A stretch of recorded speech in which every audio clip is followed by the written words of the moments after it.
सत्य म्हणतोय ते खरंच. या तात्यासाहेबांच्या घरात राहणं म्हणजे जीव मुठीत धरून राहण्यासारखं. मला लवकरात लवकर तात्यासाहेबांची गाळ झालेली फाईल शोधली पाहिजे. तात्यासाहेबांनी आर्यनचा काय संबंध आहे, मानिनी मॅडम कुठे आहेत, हे सगळं शोधल्याशिवाय इथून बाहेर नाही पडताय ना.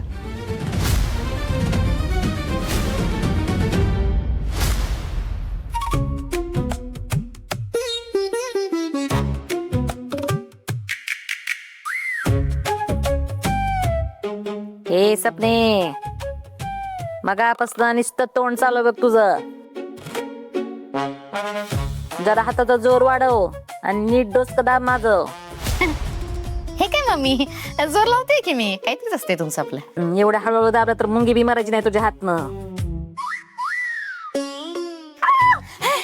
अगं सपने, त्या मुंगीचा चेंदा मेंदा होईल की इथं. सॉरी सॉरी, जरा जास्तच लागला जोर.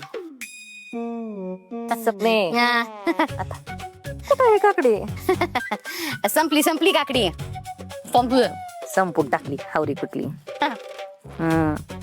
सपने, हा. तू मनात असा विचार करत असशील का मी कुठं मम्मीचं डोसकं दाबते म्हणून, पण तू असा विचार करून लय मोठी चूक करतेस. हा, एक गोष्ट ध्यानात ठेव, तू काय फक्त मम्मीचं डोसकं नाही दाबत, तू भावी खासदार माया सुर्वेच, नाही भावी मंत्री माया सुर्वेच, नाही भावी मंत्री शिंपण शिवीट माया सुर्वेचं डोसकं दाबतेस.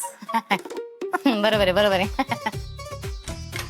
अगं बाई, जेपीजी इकडे कसं काय गेला नाही बाई कुठं? पाय दिलेत म्हणून काय हुंदडतच बसायचं काय दिवसभर? नीट कधी बोलशील तर शपथ माझ्याशी शहाणपणा. शांत राहा जरा. मम्मी, माझं जरा महत्वाचं काम होतं तुझ्याकडं. हा, ये की बस इथं. ए सपने, तू चालू ठेव. हा बोल, काय बोलायचंय तुला? मम्मी, मला जरा महत्वाचं बोलायचं होतं. मम्मी, मला हे दरबार वगैरे करण्यात अजिबात इंटरेस्ट नाहीये.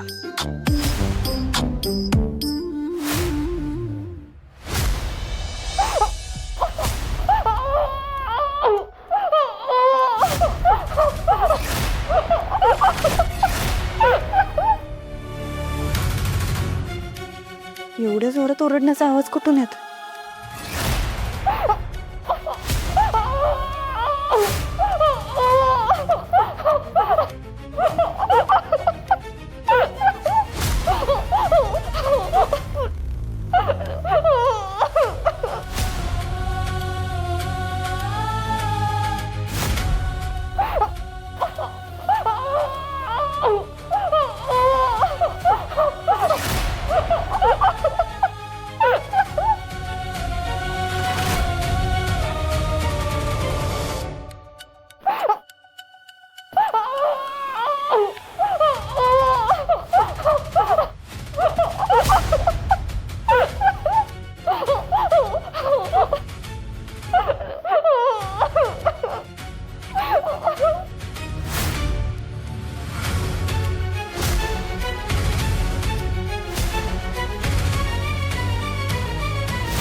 जयद्या, अरे आज काय करतोस? तू म्हणला होतास की कामाला बी दरबार भरवायचंय म्हणून आणि सत्यासारखं मोठं व्हायचंय म्हणून. मी म्हणलेलो, पण मी विचार केला तेव्हा एक गोष्ट माझ्या लक्षात आली. कोणती? हे बघ मम्मी, मी जर आता दरबार चालवला तर माझी पोच, माझी ओळख कुठपर्यंत जाईल? इथल्या लोकांपर्यंत, सातारपर्यंत. पण समज मी आमदार झालो, मंत्री झालो, तर काय होईल? अगं अख्खी सत्ता माझ्या हातात येईल. मग सत्यदादाला माझा शब्द पाळावाच लागेल, ऐकावंच लागेल माझं. तो शब्द पडूच देणार नाही खाली.